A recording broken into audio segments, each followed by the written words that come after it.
La mort de Jean-Paul I. Un des plus grands mystères non résolus est celui de la mort de Jean-Paul I. Il a été trouvé mort après seulement 33 jours de pontificat et aucune autopsie n'a été réalisée sur son cadavre. En fait, le Vatican a été lié à la mafia et au crime organisé pendant plusieurs années. En 1982, le président de la Banque du Vatican a quitté son poste et son titre après avoir été exposé au grand public à cause de ses liens avec la mafia justement. Il n'a jamais fait l'objet de procès, même s'il a été suspecté de plusieurs meurtres, dont celui de Jean-Paul I. Le couvent de la Madeleine. En Irlande, l'église catholique a créé une maison de femmes pour accueillir les femmes dites perdues, qui étaient en fait juste des femmes qui avaient eu des relations sexuelles hors mariage. Seule une minorité de femmes qui étaient admises dans ces maisons étaient des prostituées. Même si au départ l'idée était surtout de les accueillir puisqu'il leur était impossible de se trouver un emploi, les maisons ont rapidement dégénéré. Elles étaient gérées par 4 groupes de sœurs qui faisaient subir aux femmes perdues de nombreux châtiments corporels et qui les faisaient travailler dans les laveries en leur donnant un minuscule salaire. L'église catholique ramassait la grande partie des profits du travail de ces femmes et quand ces pauvres femmes mouraient, elles étaient enterrées et leurs familles n'étaient pas contactées. En 1993, 155 corps ont été trouvés dans une énorme tombe au nord de Dublin. On estime que 30 000 femmes ont séjourné plus ou moins longtemps dans ces asiles. Les castrats. Depuis très longtemps, les dirigeants du Vatican, prêtres, évêques et le pape lui-même ont accompli des actes horribles. Les castrats par exemple étaient de jeunes chanteurs qui subissaient la castration pour empêcher qu'ils ne développent pas des hormones mâles et puissent ainsi garder leur voix aiguë et si délicate. Ainsi, l'allongement des cordes vocales d'environ 60% qui fait baisser la voix des garçons n'a-t-il pas lieu après la castration? Le larynx ne grandit pas tandis que la capacité thoracique au contraire croît amplement, parfois démesurément. L'existence même des castrats suscitait de vives controverses au sein du Vatican, car la castration de jeunes enfants restait un acte ignoble et officiellement condamné par l'Église.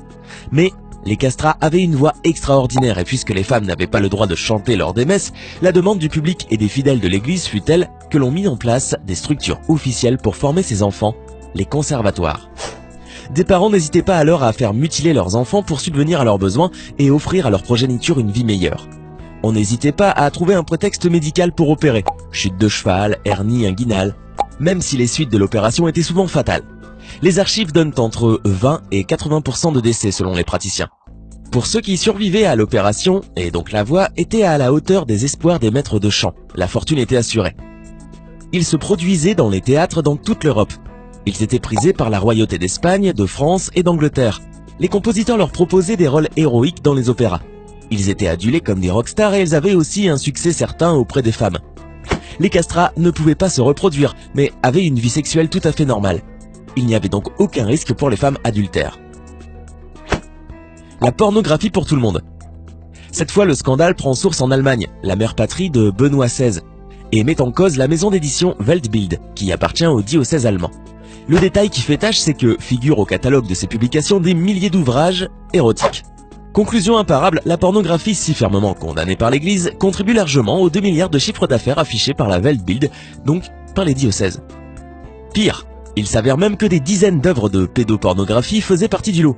Le Vatican se retrouva donc rapidement impliqué dans un scandale d'exploitation et d'abus de mineurs, de pédophilie, de zoophilie, de nécrophilie et de toutes les pratiques sexuelles les plus horribles et les plus violentes que vous pouvez imaginer. Quand le monde découvrit les horreurs auxquelles avait pris part le Vatican, la sidération était telle que personne ne put y croire. C'est à ce moment-là qu'a choisi l'Église pour déclarer que ces ouvrages n'allaient plus jamais être distribués et qu'elle allait diligenter toutes les enquêtes nécessaires pour trouver les responsables. Chose qui n'arriva jamais pourtant. Aujourd'hui, ce groupe d'édition, propriété du Vatican, reste l'un des plus grands créateurs et distributeurs de pornographie dans le monde. Leur mafia. Bien que cela paraisse incroyable, il y a de sérieuses rumeurs qui laisseraient entendre que le Vatican serait actuellement l'un des pays où le blanchiment d'argent est le plus pratiqué, dépassant même le Panama et les Bahamas. Cela signifie que l'argent provenant de différentes organisations criminelles est amené au Vatican afin d'être blanchi en échange d'une commission très juteuse que les catholiques gardent pour eux, évidemment. Comment est-il possible que personne ne fasse rien à cet égard? C'est très simple, les dirigeants de l'Église catholique ont leur propre système bancaire, ce qui facilite grandement les choses.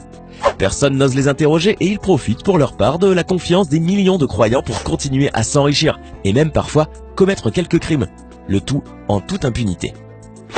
Dégénéré, oui, mais satanique?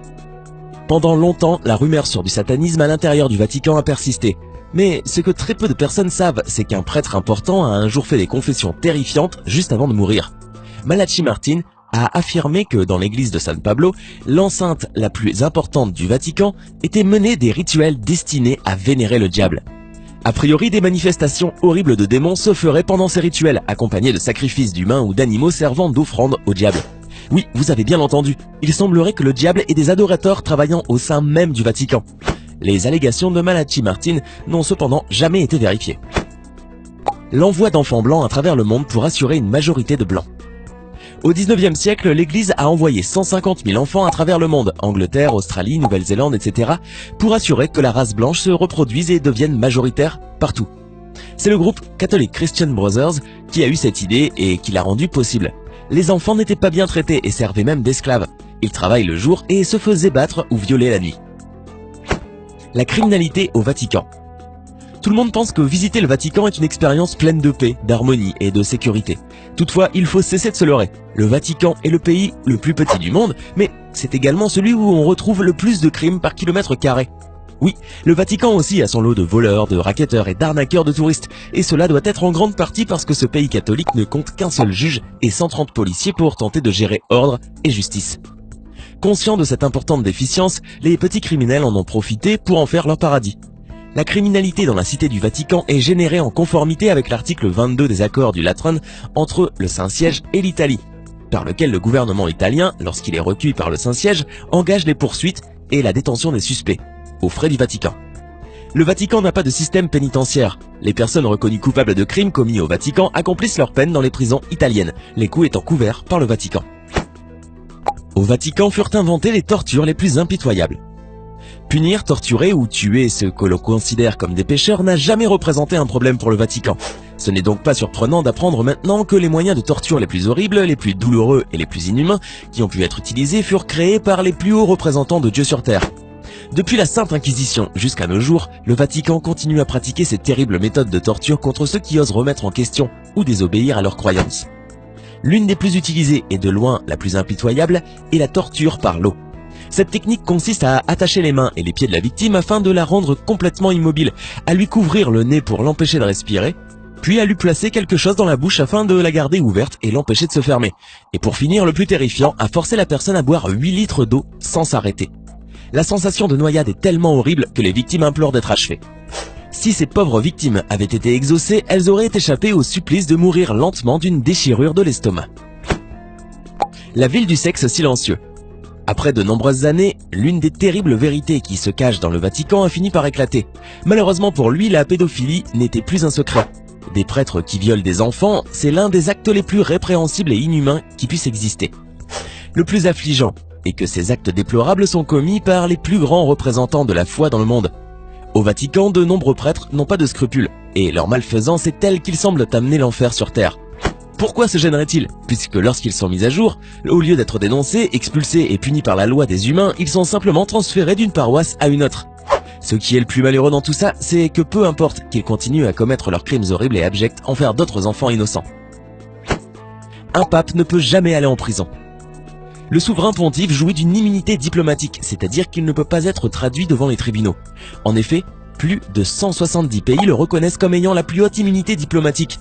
Le pape ne peut donc être jugé devant aucun tribunal au monde. Même s'il commet un quelconque crime, jamais il ne mettra les pieds dans un tribunal ou même dans une prison. La figure du pape est tellement intouchable qu'il ne peut être arrêté ni même contrôlé. Il ne pourra pas non plus jamais être mis en examen pour répondre de ses actes. Ses privilèges sont tellement importants qu'il pourrait commettre n'importe quel crime sans jamais être inquiété. Certains trouvent même qu'il est totalement aberrant que celui-ci se fait appeler le plus grand représentant de Dieu sur terre et qui finalement n'est qu'un être tout ce qu'il a de plus humain, puisse posséder autant de pouvoir. Qu'en pensez-vous? Le vol de bébés en Espagne. Francisco Franco, homme d'État, général et dictateur, a décidé de faire de l'Espagne un endroit meilleur en volant des bébés non désirés. L'Église catholique était un grand supporter de Franco et aidait à contrôler les écoles, les maisons et les hôpitaux pour que Franco puisse facilement mettre en place son plan. Au total, il aurait volé 300 000 bébés aux parents pour les offrir en adoption illégale.